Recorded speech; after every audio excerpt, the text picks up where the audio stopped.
Bueno, compañeros, discúlpenme, no estoy en mi mejor momento. Me levanté de la cama con una enfermedad rara que tengo, que llevo un mes con diarrea, chinga.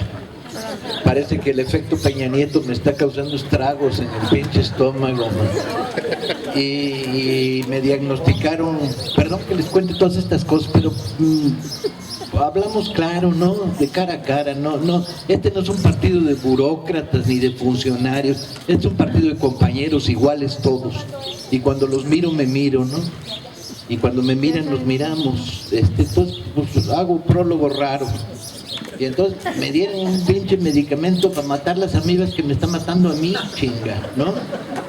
Amibas que, por cierto, es culpa de los compañeros de Morena de la Laguna, porque me alimentaron con alguna rara chingadera que me acabó con mi estómago. Y entonces llevo entre el baño y mi recámara, ya hay caminito, pues, ¿no? Y entonces me levanté para venir con ustedes porque no podía dejarlo. Y hace un mes que se pactó dar esta conferencia y me sentiría verdaderamente un traidor si no llego aquí con ustedes hoy. Entonces no estoy en mi mejor momento, generalmente soy más inteligente y se me nota, pero estoy en mi mejor momento. El otro elemento del prólogo es que soy muy mal hablado. Entonces, aquellos que tengan problemas con las palabras gruesas, duras y fuertes, que me perdonen y me disculpen, pero las cosas tal como yo las viví y como he crecido, o sea, niños, hagan caso a lo que digo, pero no como lo digo, ¿no? Dale. Porque las cosas tal como he vivido tienen un nombre, pues, ¿no? O sea, un tarado es un tarado. Pero si es tarado y tiene mala fe, pues es un pendejo, pues, ¿no? Y si es tarado y tiene mala fe y además es corrupto, pues ha de ser miembro del aparato del Estado. Y las cosas hay que llamarle, entonces es un hijo de la chingada, ¿no? Las cosas tienen nombre y hay que saber usarlo, el lenguaje. Entonces me disculpan por mi lenguaje áspero, digamos, rasposo. Y hago estos dos prólogos antes de empezar. Soy de izquierda desde que tengo, yo creo que 5 años.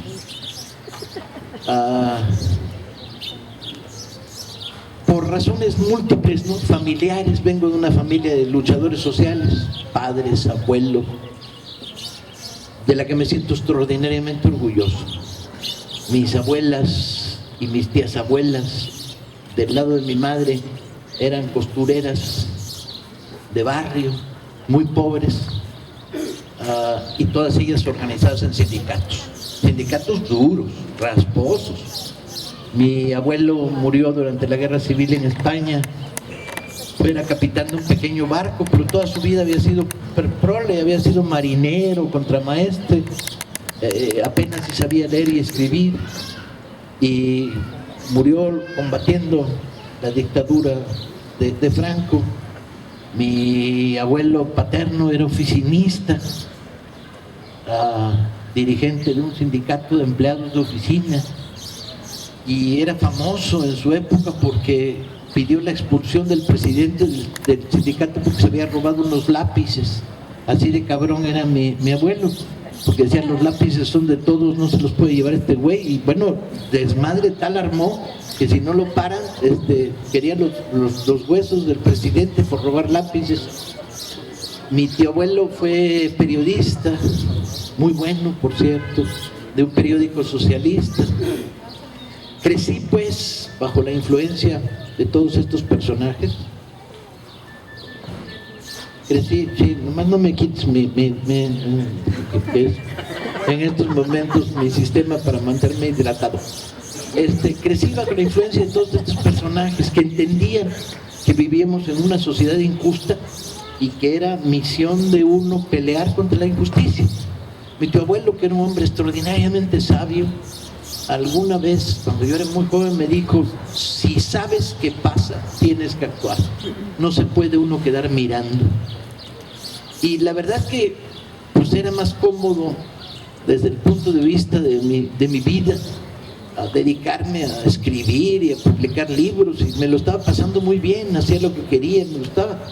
Pero estos cabrones no me dejan.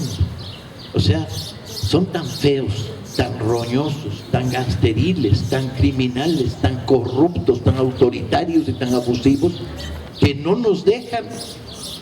Y entonces, pues no nos dejan otro camino que actuar. No nos dejan otro camino que la organización, la respuesta y el intento de transformar. Este país ha sido castigado una y otra vez por gobiernos que no nos los merecemos los mexicanos. Se dice con gran frecuencia, y la frase es un lugar común, pero además muy feo: cada pueblo tiene los gobernantes que se merece. Pura madre, nosotros tenemos los gobernantes que no nos merecemos. ¿De dónde? Ciudadanos honestos, trabajadores, buenaventurados, van a estar representados por estas camarillas verdaderamente lamentables de burócratas incultos y corruptos que han estado haciendo del servicio público un negocio, ¿sí? En este país es sinónimo de administración pública el negocio turbio, ¿sí?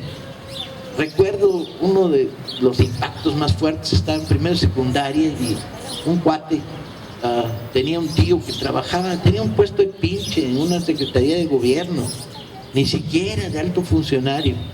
Y entonces, en una conversación ahí en la secundaria, pues salió que ya había terminado su trabajo y que se retiraba del cargo. Y este cuate dijo, se retira pobre. Y alguien le contó, pues qué pendejo, ¿no? Y para mí, que venía de una formación familiar en la que la honestidad lo era todo, me quedé muy sorprendido de esta visión, ¿no? De ¿cómo que muy pendejo? Sí, pues muy pendejo porque tuvo un cargo y pues, no se enriqueció con la mordida y el abuso. Y yo decía, pues eso sería la normal, servicio público, la palabra lo dice, estás ahí para servir, no para servirte de lo público. Y hemos sido castigados de manera infame, infame.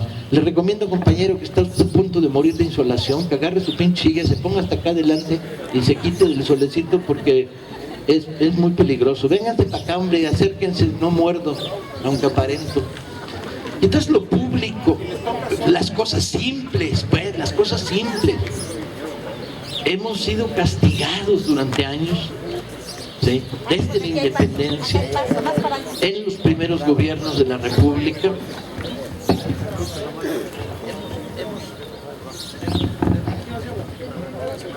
Hemos sido castigados por gobiernos que representan intereses oscuros, francamente oscuros. Durante los primeros años de la independencia, una independencia chafa, hecha a espaldas de los ideales de los insurgentes, por Iturbide, una independencia que no tenía contenido, ¿sí? Arriba en el poder en México, una casta tripartita. Los militares, que en aquella época los liberales los llamaban los espadones, ¿no? Con un ejército verdaderamente donde los oficiales vestían de lujo, con tricornio y uniformes que costaban lo mismo que costaba el alimento de toda su tropa. Y de ahí los sacaban de robarle el dinero de la comida a los soldados para gastárselo en uniformes de gala. Un clero verdaderamente terrible, el clero de los primeros años de la independencia es terrible. Para que se den una idea, el clero de la Ciudad de México llegó un momento en que controlaba el 80% de las casas en renta. Y entonces, bueno, ¿qué tiene que ver eso con Dios? O sea, si la función del clero es conectarte a ti, individuo, con el Dios al que le rezas, ¿qué chingados tiene que ser además el patrón de la casa donde vivo y cobrar? Y no solo esto, controlaban mis matrimonios, controlaban las muertes, controlaban todo, ¿sí? Y con una mentalidad económica de hacer dinero, de hacer riqueza a partir de esto y crear poder. Y una mentalidad verdaderamente terrible. Los curas tenían fuero, por lo tanto no podían ser juzgados por tribunales normales. Los militares tenían fuero, por lo tanto no podían ser juzgados por tribunales normales.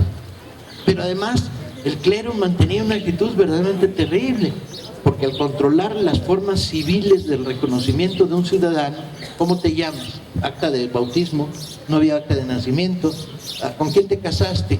Pues fe de la boda religiosa, si no, no existes. ¿Dónde te mueres? Pues si no te mueres bajo dentro de la religión, pues no hay panteón. Controlaban los panteones y el cobro por morirte. Pero no solo esto, el secreto de confesión en el momento de que alguien estaba agonizando era válido como material legal, de tal manera que si tú muriendo te hablabas con un cura y este cura decía, no, pues cuando se estaba muriendo dijo que la mitad de sus bienes iba para la iglesia de San Pascualito y la mitad para sus hijas. Se chingaron la mitad del dinero de las hijas si no había testamento, y se daba por legal esto, ¿sí? Y el tercer factor de horror eran los agiotistas, una gran burguesía que no producía nada, pero que se dedicaba a la especulación económica a través de los préstamos al Estado. Banqueros chafas que te daban bonos por $1,000,000, pero nomás te daban 100,000 pesos y quedaban a cobrar el millón. Préstamos, y el gobierno de Santana fue todo esto, los años que vivimos bajo el santanismo. Luego surge la reforma y se produce un movimiento de rebelión en nuestra sociedad muy importante, que recupera lo mejor del pensamiento de la independencia. Me voy a detener unos momentos en esto. Como muchos de ustedes, yo estudié en el sistema público de este país, a mucha honra. Estudié en la secundaria 4 y luego en la preparatoria número 1. Yo era de los que estudiaban en escuelas que tenían número, ¿sí? Y a mucha honra y mucho orgullo. Y había de todo, había maestros maravillosos, entregados, con buena voluntad, pero en materia de historia de México, yo quise saber por qué me tocaron los más pendejos, ¿no? Y los peores.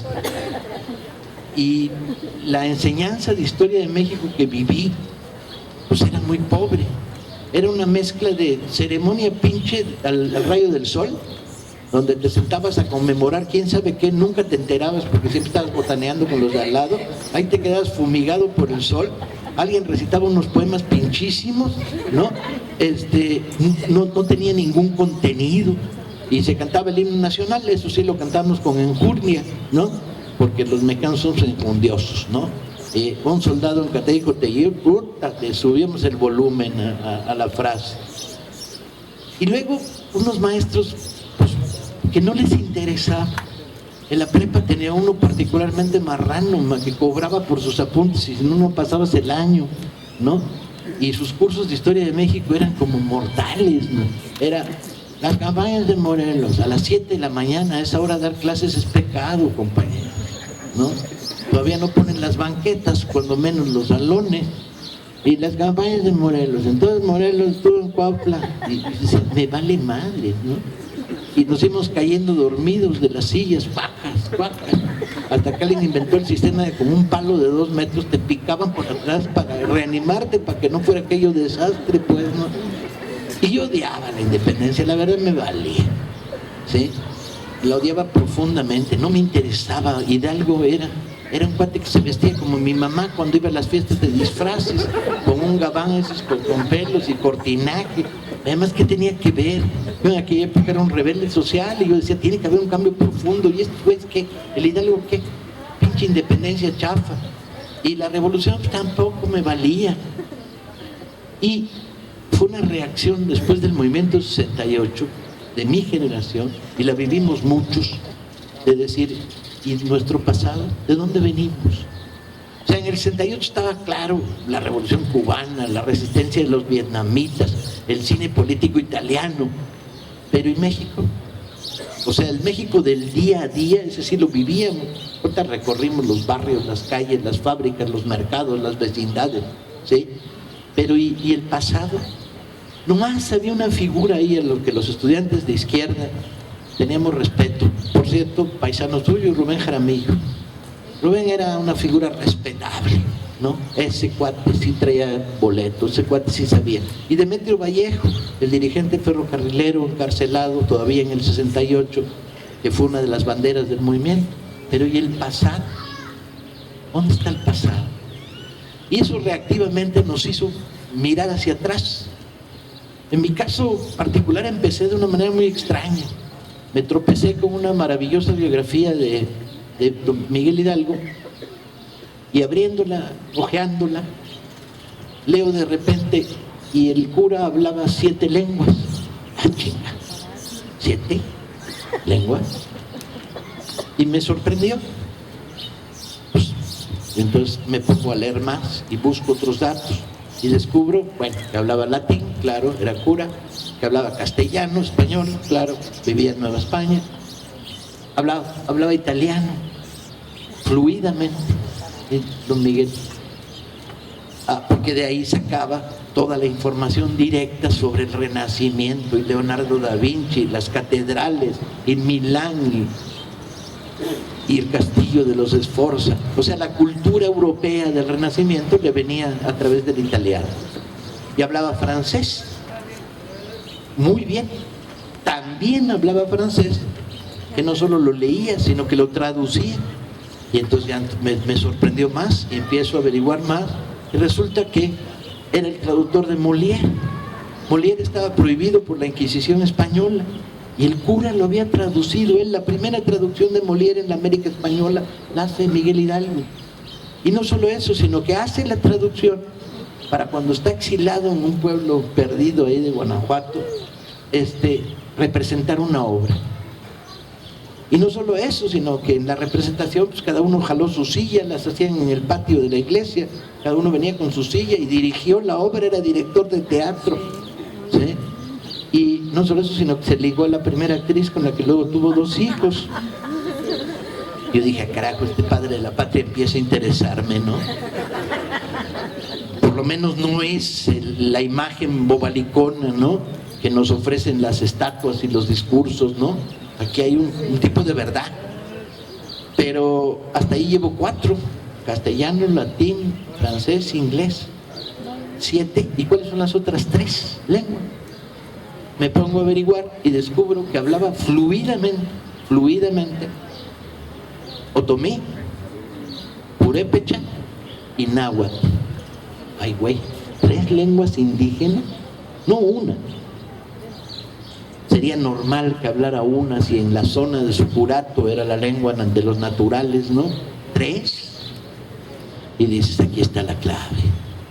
Es un personaje que por arriba toma de los lenguajes extranjeros las ideas de la revolución, las ideas de la ilustración, el arte, la cultura, y por abajo les habla a las comunidades en su lengua. Y entonces digo, este tipo empieza a interesarme mucho. Y me voy avanzando ya con verdadera pasión. Por fin la historia se había vuelto una pasión y no un castigo de las 7 de la mañana. Y voy avanzando y descubro que entre el grito de Dolores y la toma de Guanajuato, Hidalgo pone en pie un ejército de 25,000 indígenas.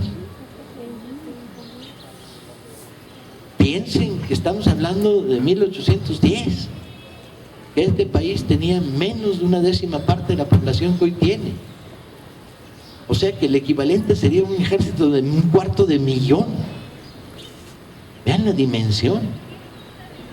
Y las crónicas los describen como indígenas encuerados, con taparrabos, descalzos, armados de palos, piedras y cuchillos. No más que eso. Y uno dice, ¿y cómo los levantó en armas? Llegas y dices, órale, vamos a levantarnos en armas. No, les habló en lengua. ¿Y qué les dijo? Los historiadores tradicionales siempre han sostenido que en el principio de la campaña de Hidalgo hay en Hidalgo una actitud ambigua. No se declara abiertamente por la independencia y se basa en las cartas que escribe a gentes que quiere convencer de las estructuras más del mundo intelectual progresista de su época. Y que bueno, la coyuntura que hay es que en España el rey ha sido derrocado por los franceses, entonces Fernando VII, bla bla bla bla bla. Entonces, ¿qué? ¿A poco? Llegaba a las comunidades y hablaba a los indígenas y les decía, no, miren, Fernando VII es un poco pendejo, pero los franceses, no. Llegaba a las comunidades y les decía, ya llegó la hora del cambio profundo, de la revolución. Y quemaban las haciendas, ¿sí? Y abrían las trojes y se repartían el maíz. Y cerraban las minas donde la gente trabajaba en condiciones de esclavitud, ¿sí? Era la revolución social. Hidalgo era la revolución social, ¿sí? Y entonces me empieza a fascinar el personaje y a hacerme cada vez más interesante, y voy detrás de él y de sus anécdotas, y descubro que cuando va a Totonilco, hay 2 crónicas que lo cuentan, de gentes que lo vivieron, va directo sobre el lienzo que hay en la pared de la Virgen de Guadalupe. O sea, ya lo tenía pensado, había decidido desde antes, una virgen morena, abusados, que Hidalgo jugaba en la guerra simbólica también como una virgen morena, no se les olvide. Y la descuelga. Por cierto que las imágenes que nos han heredado lo muestran con un estandarte de tela, y no es cierto, era un lienzo de madera que se arrancó de la pared, se le puso una cruceta de madera para cargarlo y pesaba un chingo, tan pesaba un chingo que el ejército de Hidalgo iba hasta adelante, 8 indígenas que iban cargando por turnos la cruceta porque se cansaban, y era muy divertido porque iban los primeros en marcha. Y cuando Allende, que sabía algo de cuestiones militares, decidió hacer una descubierta para ver qué había esperándolos por ahí adelante, trató de rebasarlos y lo pararon en seco. Le dijeron: no, don Ignacio, no. Primero la Virgen, luego el cura, luego usted, y luego ya lo que les dé su chingada gana, pero por aquí no pasa. Y Allende regresó, y está registrado en crónicas con Hidalgo, y le digo: oiga, don Miguel, no me dejan pasar los que van allá adelante. Hidalgo le contesta, y es muy chistoso, en lugar de decirle pues no les haga caso, no, le dice: déles un rodeo, no se meta en broncas con los que van allá adelante, denles la vuelta, don Ignacio.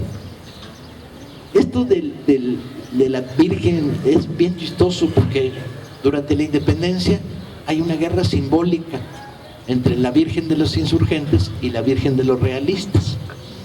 Al ver el impacto que había causado la bandera de la Virgen de Guadalupe en la Ciudad de México, el virrey decide, pues, él tiene su virgen, pues nosotros la nuestra, y deciden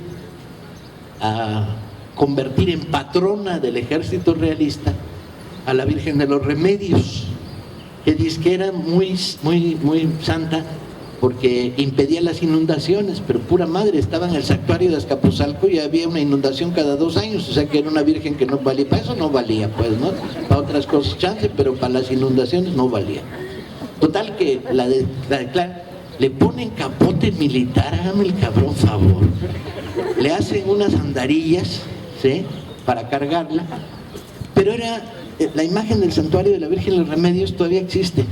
Era una virgen como de este tamaño, era chiquita, y ahí la ponían en las andarillas, luego ponían a uno disfrazado de Cortés y otro disfrazado de Cuauhtémoc, de ahí aprendieron los priistas, ¿no? Y ahí salían a desfilar y hacían desfiles patrióticos. Uno de los grandes ricos de la época, Yermo, mandó a imprimir estampitas de la Virgen de los Remedios, que se las cosían, los soldados realistas se las cosían por encima del corazón o en la gualdrapa del sombrero, ¿sí? Y luego se las cobró, claro, porque de ahí aprendieron los priistas, porque no se trata de hacerle favores a nadie, negocio es negocio. Se las cobró al gobierno virreinal las 8,000 estampitas de la Virgen de los Remedios.